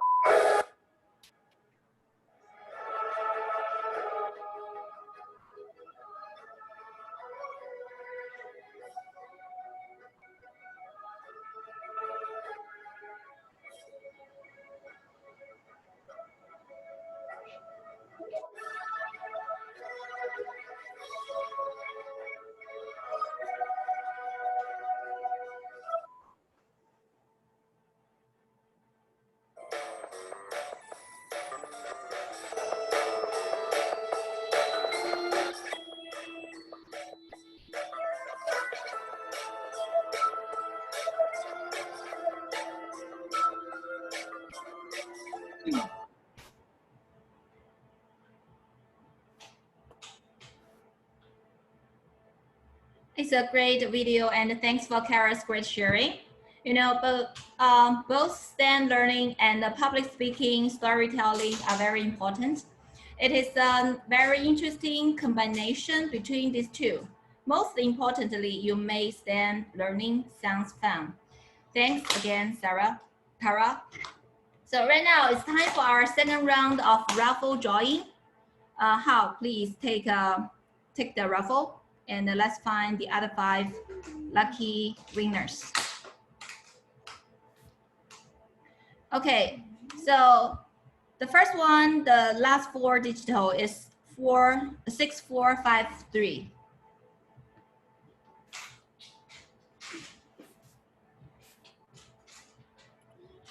Second one is this. The second one is 7861.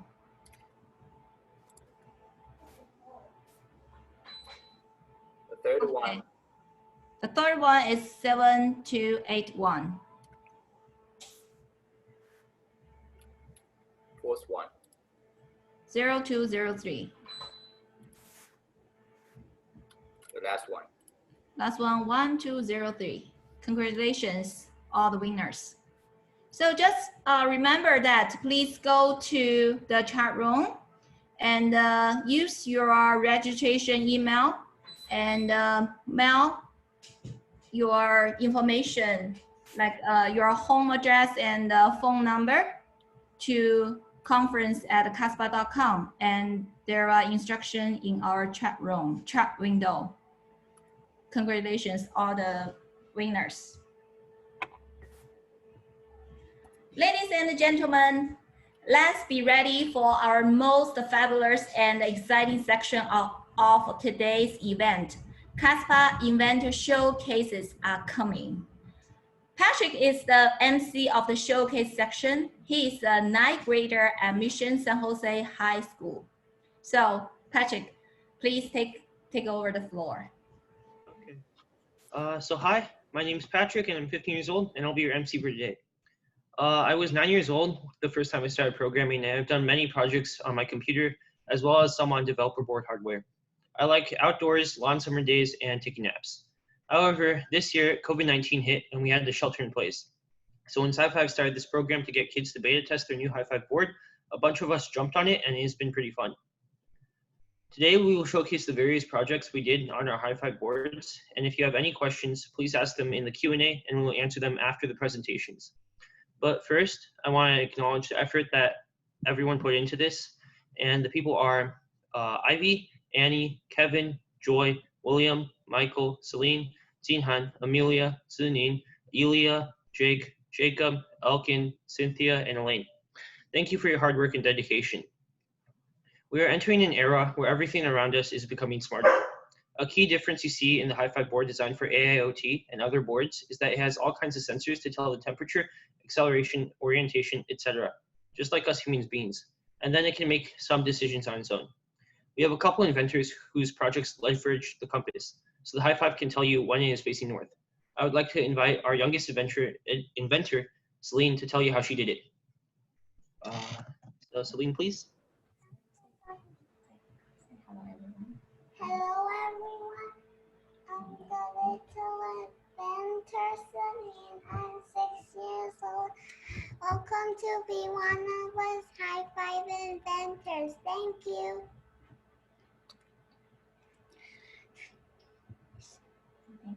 Thank you. Please play the video. Please play the video. Play the video. How, please play the first video for Celine.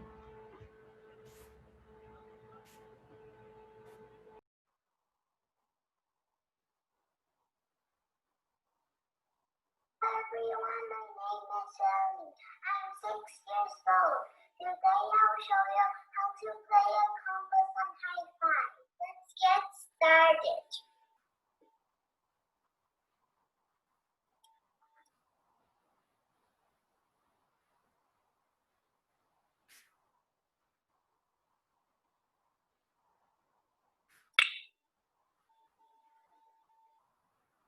This means that the board gets the compass heading north. The green arrow display. Let's go to the next.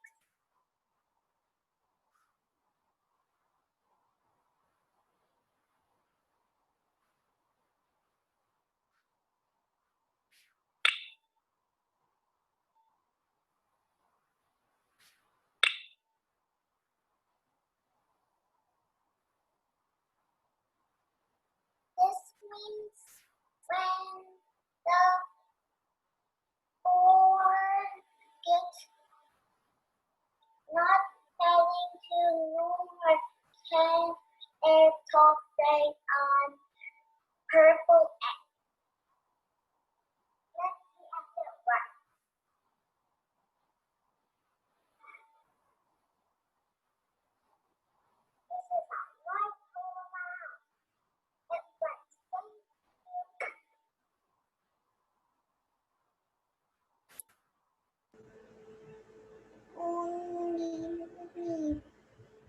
Okay, that was really interesting, Celine.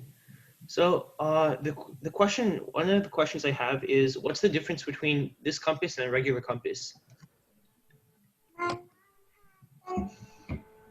Regular compass on her phone. Okay, thank you. I made a compass on the high five board. I'm so proud of it. Thank you. Okay. Great job, Celine. So next up, an essential attribute of us human beings and the smart AIoT devices is to be able to connect to the outside world and with each other. The High Five has a chip that can connect through Wi-Fi or Bluetooth. With that connectivity, you can get almost endless information from the outside world, like the current time, weather, sports stats, country information, stock prices, etc. Our next inventor, Annie, made a weather reporter, and let's see how she did it. Hello, my name is Annie. I'm in 9th grade and 14 years old, and I made the weather reporter. Please show my video.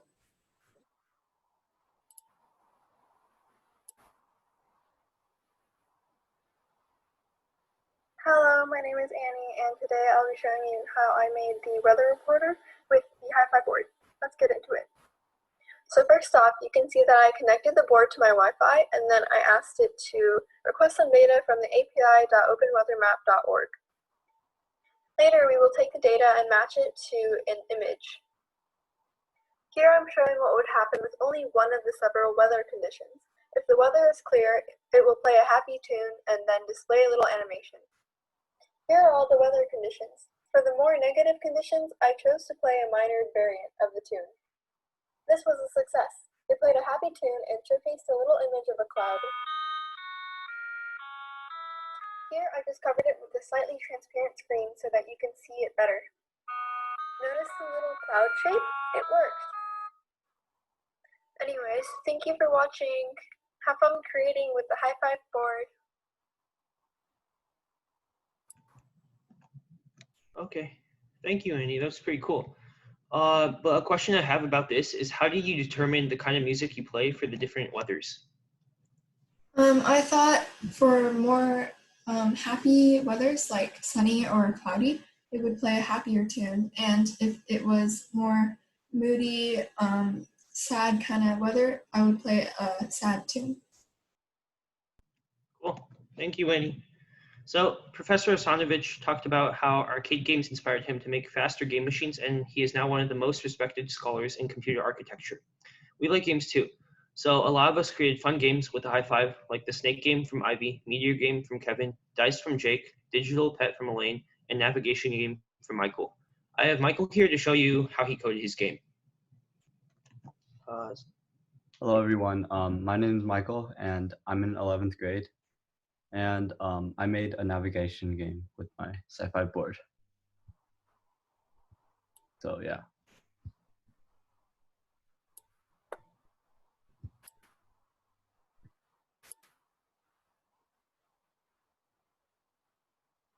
Hello, my name is Michael Peng, and today I will be showing you guys how to make a simple navigation game on the Hi-Fi board. Over here. And we will only be needing this one side part. So let's jump right into it. This is my board over here. You only have to look at the LED. The game is pretty basic. You just, as the player, you can press either of the buttons to navigate, and a line of walls moves down the screen that you try to avoid. Yeah, that's pretty much all there is to it. And in the end, it'll show how many walls go there.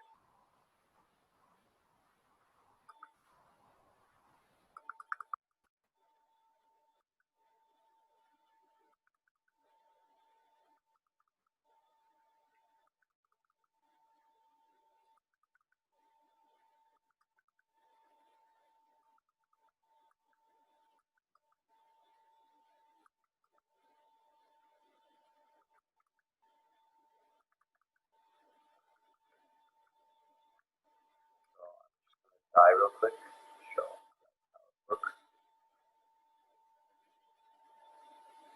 Let's say game over, and then display the score.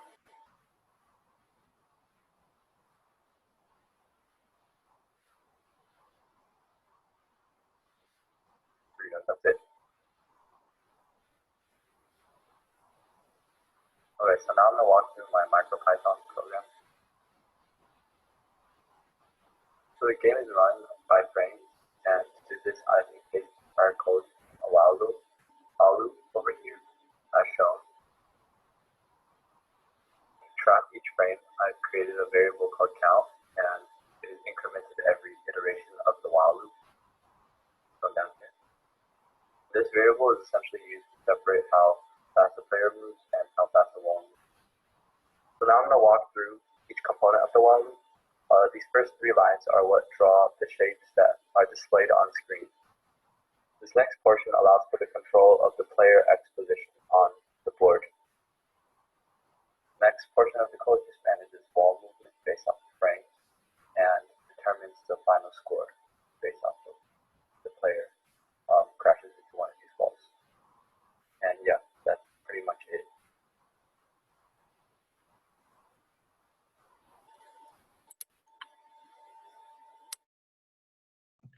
Okay, thank you so much, Michael. The question I have for you is, how do you determine the speed of the walls coming down in your game? So if you've noticed, I've encased like my entire game in a while loop, and it's like a framed-based game, which means that like for every iteration of the while loop represents like a frame, and after a certain amount of frames, I made like the wall move forward once. Like I think in the video it was like after 15 frames, the wall would move forward once. So if you wanted to make the wall move faster or move slower, you would change like the amount of frames it would take for the wall to move. Okay, thank you.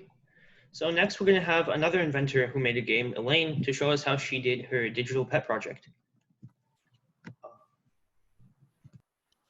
Hello, my name is Elaine. I'm 10 years old and I'm going to 6th grade next year. Please play the video.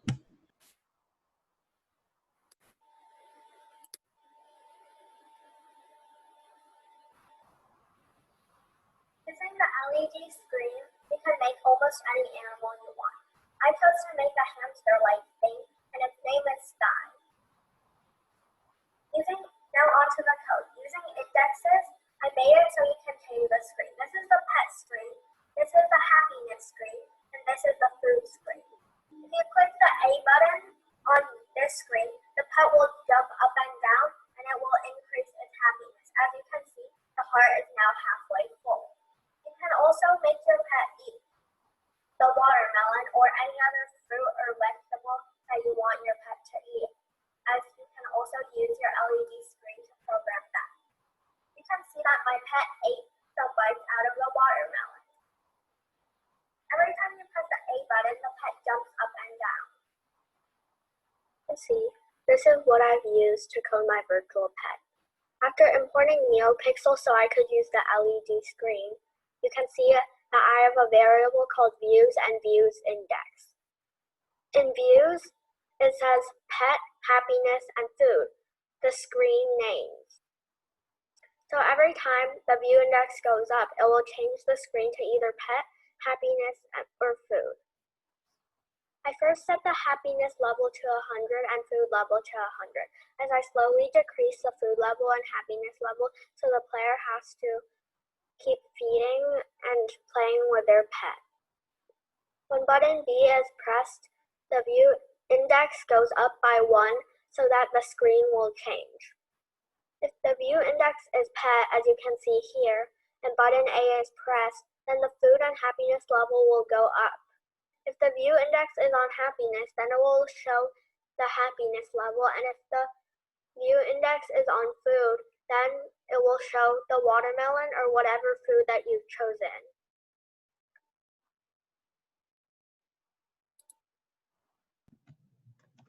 That's a cool pet, Elaine. So, the question I have for you is, can your pet grow over time? You can code it to make it grow over time using the LED screen, but I did not do that. Okay, nice. So now our final inventor, Jacob, created a project that gives the lunar and solar time on LEDs. So let's see how he did that. Hey everyone, my name's Jacob and I'm 14 years old, and today I'll be presenting my solar and lunar custom watch face project I did on the high five.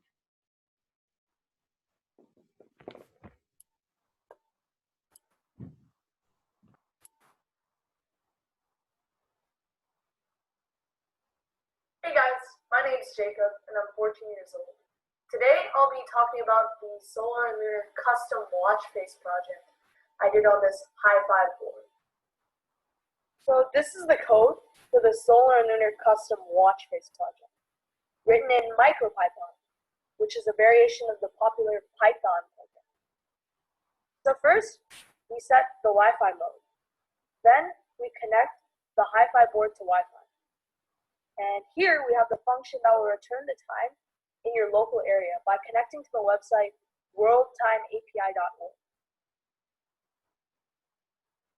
And in this infinite loop, we will display the animation on the LED array of the hi-fi board for the solar and lunar cycles.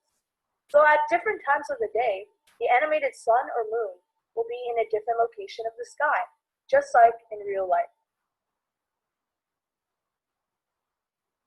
So it's the evening right now, and the moon is just coming up. And after running the code, we can see that on the LED array, there's a sliver of the moon peeking up out of the green horizon or landscape with a blue sky. Thanks for watching. Make sure to try this project out on your own hi-fi board.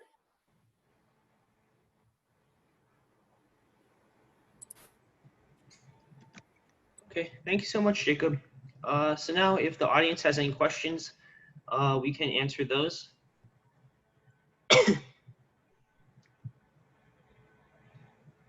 Okay.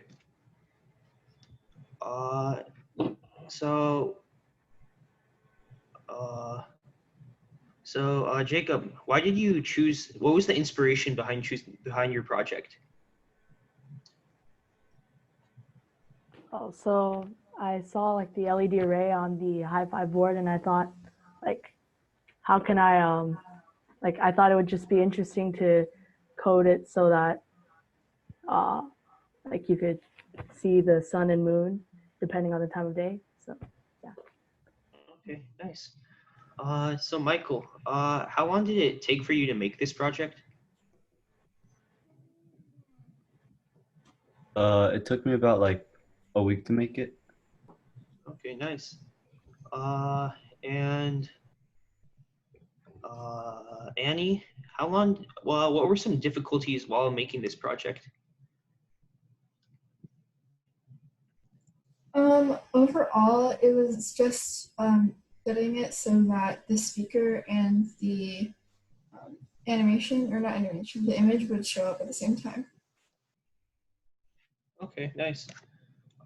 So I think that about covers most of the questions. So now we're gonna have Xiaoyan just do the raffle. Thank you, Patrick. So what an amazing and impressive showcases. Thank you all the CASPA inventors. So right now let's finish our last round of raffle drawing. How, please go ahead. The first one? The first one, 5263. Second one? 1849. Third one? 52885. Fourth? 4051. Last one? 3630. Okay. So congratulations, the winners. Please claim your gift in the chat room and email us your home address and the phone number. Thank you. So time is fast. Here, let me show my screen first.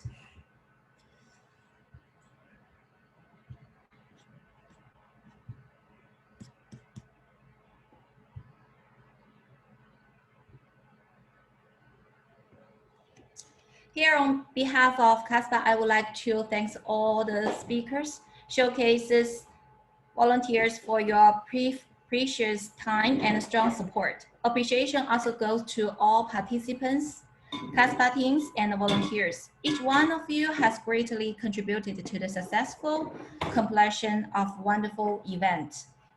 Thanks all the CASPA Alliance, especially IEEE, Samin Wiki. Also thanks all the local communities and the professional groups, especially AI Youth, MP4T Mission Possible for Teams, 北大加州校友会、中山大学校友会、湾区爸妈群、硅谷百家谈、硅谷食堂、硅谷创发联、硅谷萌娃辣妈俱乐部、腾飞教育集团。Thank you all. Everyone has a great weekend. Thank you.